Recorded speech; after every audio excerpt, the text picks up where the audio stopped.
Vous allez engager une démission, une rupture conventionnelle, ou vous êtes en ce moment visé par une procédure de licenciement et vous avez envie d'être soutenu durant cette étape pour construire un nouveau projet professionnel, découvrez le cabinet Louis & Gobert spécialisé dans l'emploi et la formation. Plus d'infos dans la bio.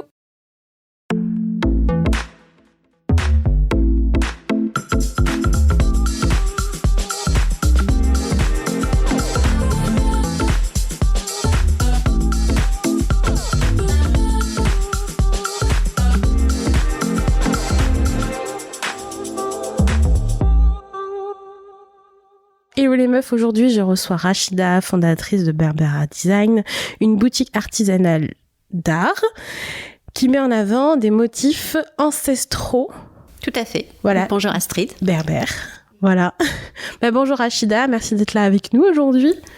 On va commencer par te présenter. Est-ce que tu peux parler de toi, dire qui tu es et parler un petit peu de ton activité? D'accord. Alors Rachida Mazal, mon expérience professionnelle, j'ai travaillé dans une maison de couture, une grande maison de couture parisienne où j'ai passé 10 ans d'expérience dans la décoration et puis aussi dans le merchandising pour finir en tant que chef de projet voilà dans la maison.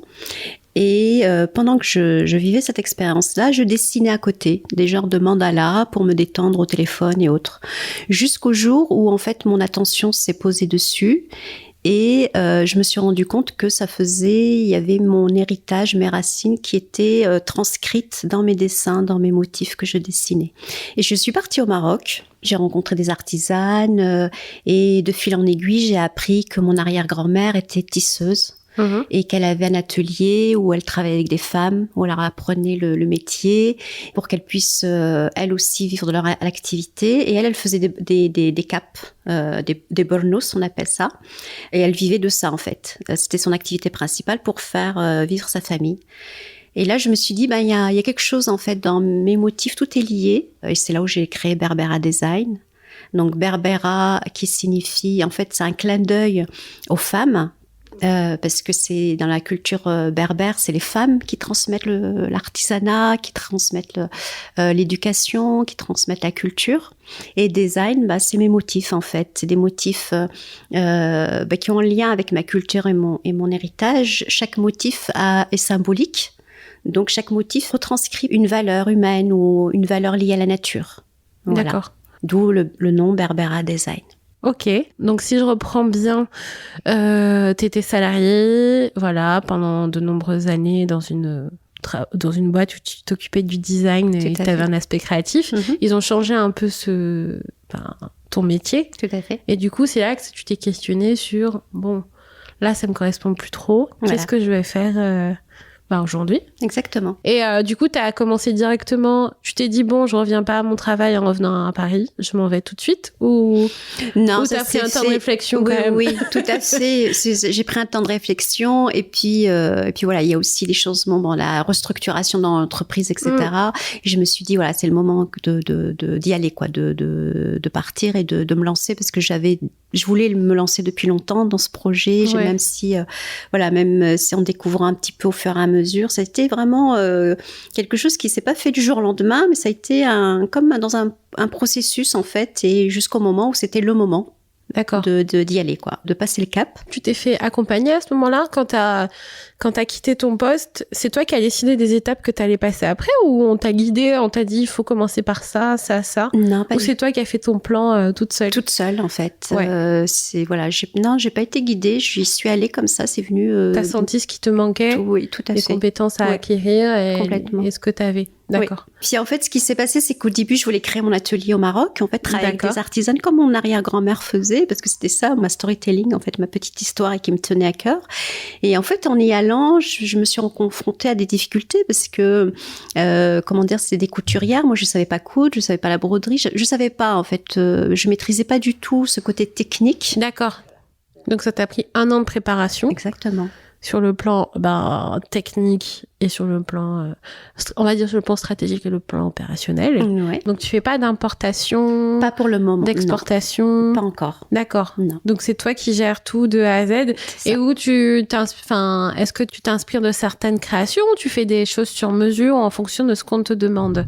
Est-ce que tu as une ligne déjà définie? Alors, mes motifs, déjà, c'est des motifs que je crée, qui me sont propres. Donc, d'inspiration berbère, mais aussi de mon inspiration, de mon identité plurielle, de mes voyages, etc. J'ai pas voulu, en fait, reprendre des motifs berbères qui existent déjà, parce que ça existe, en fait. Il y a des symboles et des motifs berbères qui existent, qu'on retrouve dans la poterie, dans l'artisanat berbère, et qui date depuis parce que c'est quand même une civilisation qui date de plus de 2500 ans. Le process, c'est comment? C'est que j'achète du tissu de fin de série, pour éviter, en fait, je lui donne une seconde vie, mais du tissu de qualité, évidemment. Je reste sur du tissu végétal, d'origine végétale, que je tatoue. Je suis tatoueuse textile. Tatouer, c'est-à-dire, pour moi, c'est peindre mon motif, le broder, et coudre en fait le tissu pour en faire une housse de coussin, parce que mon produit phare, c'est vraiment des housses de coussin à la base. Et les chutes de tissu qui me restent des housses de coussin, j'en fais des pochettes. C'est-à-dire 0 déchet. Ma marque, elle est vraiment éco-responsable, et ça fait partie des valeurs de ma marque. Que tu voulais garder. Voilà, exactement. Tu essaies toujours de mettre une histoire aussi bien pour ta marque que pour les produits que tu proposes, donc c'est pas juste des motifs.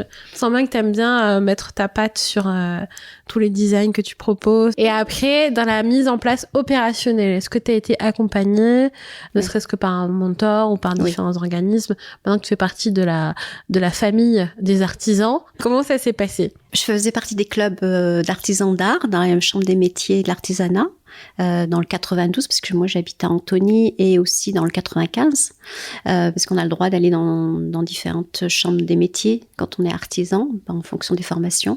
Et il y a en fait une formation spécifique club artisan d'art, et c'est un peu du mentoring, du conseil. Ça m'a permis de mettre une histoire sur mes créations, de permettre d'en parler, d'en communiquer sur mes réseaux, et voilà. D'accord. Donc, tu t'es fait accompagner par la Chambre des métiers, par un mentor. Tout à fait. Et du coup, est-ce que tu as eu d'autres opportunités, des incubations? J'ai la chance, en fait, d'avoir été sélectionnée pour un programme d'accompagnement pour 1 an.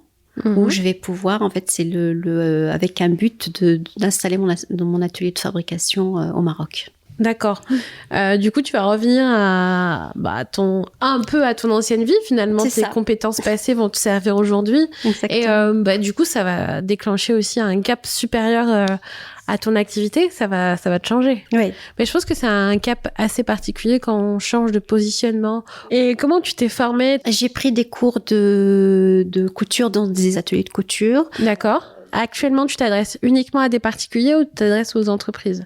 Je m'adresse aux deux. Comment je m'organise? En fait, mon atelier, c'est pas grand, hein, c'est chez moi, c'est un petit espace où j'ai tout. Je reçois le tissu, je le lave, parce qu'il faut vraiment le nettoyer pour enlever les produits, etc. Il faut le repasser, il faut faire la découpe. Ça, c'est quand je fais mes collections.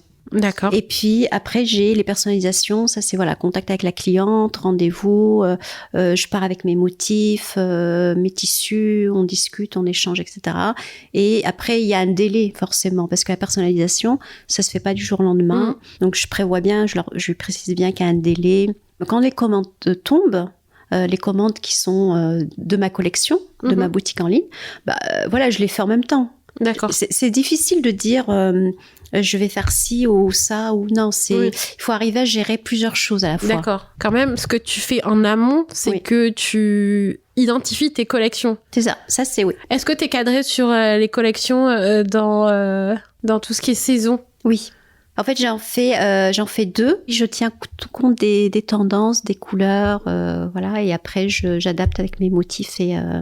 Donc, au niveau orga, tu sais que tu as 2 collections qui doivent tomber, donc tu les prépares en amont. Oui, tout à fait. Ça, au moins, tu sais déjà que tu vas partir sur telle thématique. C'est ça. Et la personnalisation, tu fais au fil de l'eau, quoi. Voilà, exactement. Et quels seront tes projets futurs? Alors, mes projets futurs, c'était, voilà, avec ce qui s'est passé actuellement, le changement climatique, je suis partie, j'ai voyagé cet été, donc je suis partie au Maroc en même temps pour me reposer, mais en même temps professionnelle, j'ai fait d'une pierre deux coups. Et puis, je me suis rendu compte des changements climatiques, mais de façon drastique. C'est-à-dire la sécheresse qu'il y a eu cet été, non seulement, mais pas qu'au Maroc, en France. Et puis après, quand je suis revenue du Maroc, je suis restée un peu et je suis repartie à Londres.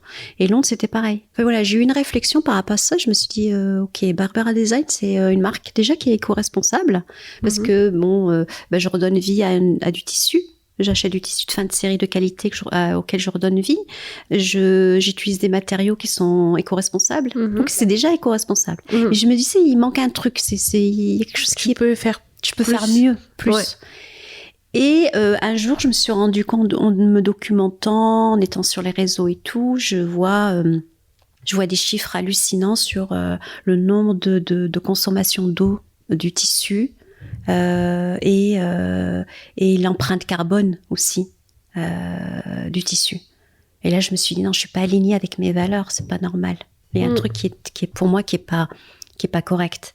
Entre-temps aussi, j'avais des demandes de clientes qui me disaient est-ce que tu fais des sacs, est-ce que tu fais des bijoux, parce que voilà, tes motifs ils nous plaisent, mais on aimerait bien savoir si tu peux les mettre sur des sacs ou des bijoux. Et je me suis dit ok, bijoux d'accord, mais sac, il faut du cuir aussi.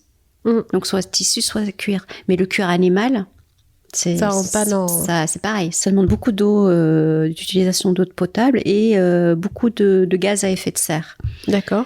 Donc j'ai cogité. Moi, j'adore être en contact avec la nature. Les randonnées, tout ça dans la nature, ça me permet de te reconnecter. De me reconnecter. Et ça m'apporte énormément. Et du coup, je me suis dit, voilà, il y a eu un jour ou un moment donné où je me suis dit, bah tiens, il y a une matière alternative que j'aime beaucoup, que j'ai étudiée, alternative au cuir, au tissu, etc., ça existe et qui peuvent être utilisées pour pouvoir créer, pour faire mes créations. Je me suis dit, bah voilà, en fait, je vais arrêter le tissu. Donc là, je suis en train de communiquer avec mes abonnés, mes clients, etc., pour leur dire, voilà, là, c'est mes dernières créations de textile. J'en ferai plus. À partir d'ici fin décembre, en fait, j'ai des boutiques encore à faire, des boutiques éphémères, des livraisons, etc. Mais à partir de fin décembre, plus de textile chez Barbera Design. D'accord. Oui, ça sera une nouvelle matière alternative que je vais utiliser et qui sera dans le même... je garde un peu l'effet surprise. Oui. Mais ça sera une nouvelle matière alternative qui a en lien avec mes projets futurs. D'accord. De création d'ateliers artisanaux au Maroc. Et du coup, ce sera à partir de quand ? C'est à partir de 2023 que tu vas sortir ? Je vais introduire mes produits déjà moi-même avant de créer l'atelier parce que je vais être accompagnée par un programme d'accompagnement, mais en attendant que ce soit d'ouvrir l'atelier, d'installer, parce que ça prend du temps, c'est pas du jour au lendemain, on ouvre l'atelier. Mais avant d'ouvrir l'atelier là-bas, je vais quand même déjà faire des créations avec cette matière-là ici. Et les proposer dans ma boutique, et les proposer aux clientes, les vendre sur les... dans ton réseau, dans ton réseau de distribution habituel, quoi. Tout à fait. Ok. Oui. Donc, voilà, dans les prochains mois, c'est ça. Restez à l'écoute, voilà, parce que du coup, il y aura du changement. Mais tu aimes bien te challenger. Je sais pas ce que tu vas proposer par la suite, mais en tout cas, c'est déjà très bien et j'ai hâte de savoir un petit peu ce que tu vas proposer. Est-ce que tu aurais un conseil pour quelqu'un qui veut se lancer dans la conception d'une marque éco-responsable comme la tienne ? Je pense que ça commence déjà chez soi, en fait. C'est-à-dire que si on est éco-responsable dans sa marque, on l'est déjà chez soi. C'est le prolongement de ce qu'on est. Et après, ça permet de pas se poser 56 000 questions. C'est-à-dire que si on est éco-responsable chez soi, si on fait le tri des déchets, le recyclage, etc., forcément, il va y avoir un impact sur notre marque quand on va la créer. Donc ça va faire sens à ce qu'on veut. Exactement. Ça fait partie de nos valeurs, quelque part. Exactement. Donc, finalement, quand on crée une entreprise, on y met aussi ses valeurs. C'est ça. Voilà. C'est pour ça que c'est plus fluide, en fait, parce que c'est nous, c'est notre identité c'est nos valeurs qui sont comme ça. Donc, on n'a pas peur, on n'a pas besoin de réfléchir. C'est une évidence. C'est une évidence. Merci beaucoup Rachida. Merci Astrid, merci de m'avoir invitée. C'était sympa d'échanger avec toi. Merci les filles d'avoir écouté et les garçons, hein, les non-meufs, hein, vous êtes là, je sais que vous êtes cachés à nous écouter. Si vous voulez tout savoir de Rachida sur Barbara Design, vous allez tout trouver dans la barre de description. Et puis je vous dis à bientôt et ciao les meufs. Au revoir Rachida. Au revoir.